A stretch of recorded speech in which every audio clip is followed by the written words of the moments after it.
Italy का एकीकरण।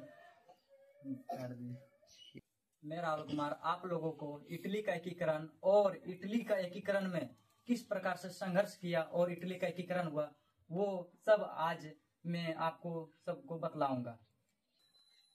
Italy किसके अंतर्गत आता था और इस पर किसका प्रभाव था? इटली ऑस्ट्रिया के अंतर्गत आता था। इटली के एकीकरण की प्रक्रिया नेपोलियन बोनापार्ट से माना जाता है, क्योंकि इटली का एकीकरण नेपोलियन बोनापार्ट ने शुरू किया। इन्होंने इटली में मार्सेई में यंग इटली और बर्न में यंग यूरोप की स्थापना कर इटली का एकीकरण को आगे बढ़ाया। इटली का एकीकरण करने में 3 प्रमुख राष्ट्रवादी प्रमुख थे, मेजनी, काबूर और ग्रेवाल्डी। इटली के नेपल्स में 1821 में हुए विद्रोह को जिस तरह दबा दिया, उससे क्षुब्ध होकर मेजनी ने काला वस्त्र पहनने लगा।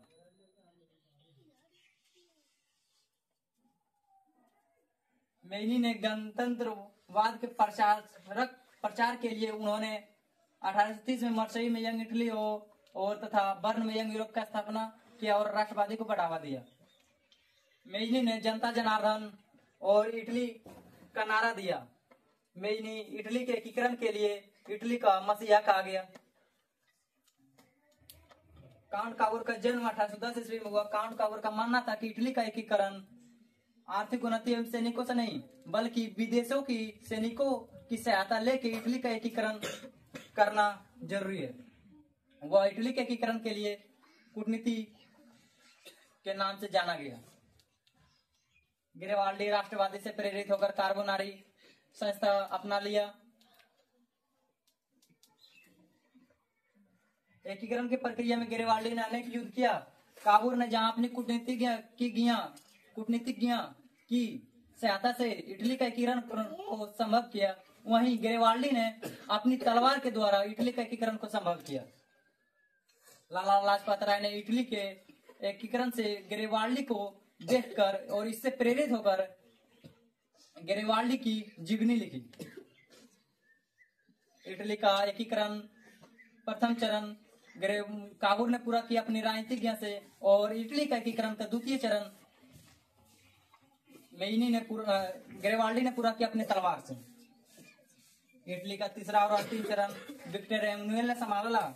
इटली का एकीकरण मेजनी और काबूर, ग्रेवाल्डी तथा विक्टर एमनुएल के प्रयासों से 3 चरणों में पूरा हुआ। इटली का एकीकरण 1870 ईस्वी में सार्डिनिया पीडामोंत के नेतृत्व में हुआ। इटली का नया राजा विक्टर एमनुएल बना। इटली के एकीकरण में ग्रेवाल्डी, मेजनी और काबूर का महत्वपूर्ण योगदान रहा। इन्होंने इटली में अनेक युद्ध किए और अनेक संस्थाएं स्थापना की, जिसके कारण इटली का एकीकरण संभव हो सका।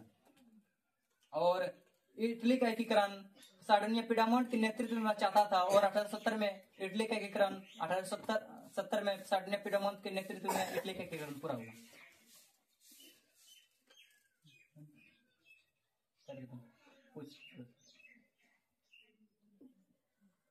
इटली के एकीकरण के 3 प्रमुख राष्ट्रवादी क्या? ग्रेवाल्डी, मेजनी और काउंट काबूर। काउंट काबूर का जन्म कब हुआ? 1810 ईस्वी में।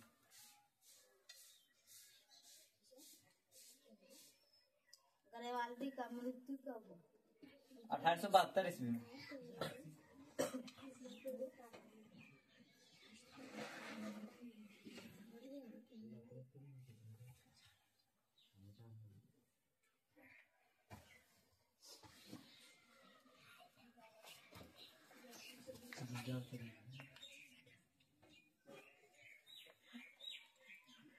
ग्रेवाल्डी से प्रेरित होकर किसने जीवनी लिखी? ग्रेवाल्डी के बारे में लाला लाजपत राय ने।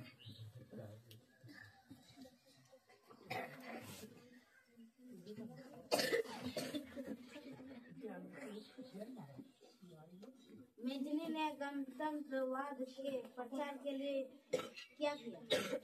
मार्सेई में यंग इटली और बर्न में यंग यूरोप की स्थापना कर इटली का एकीकरण की प्रक्रिया तेज कर दी।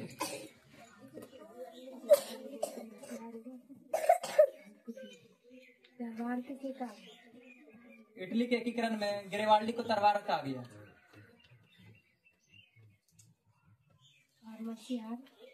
इटली के एकीकरण में मेजनी को इटली का मसीहा कहा गया।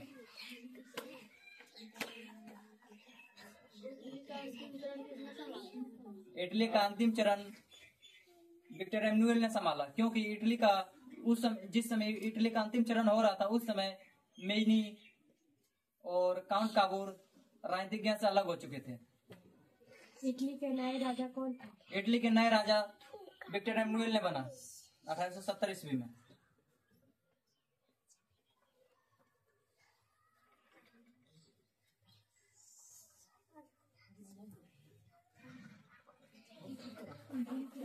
बंद कर रहे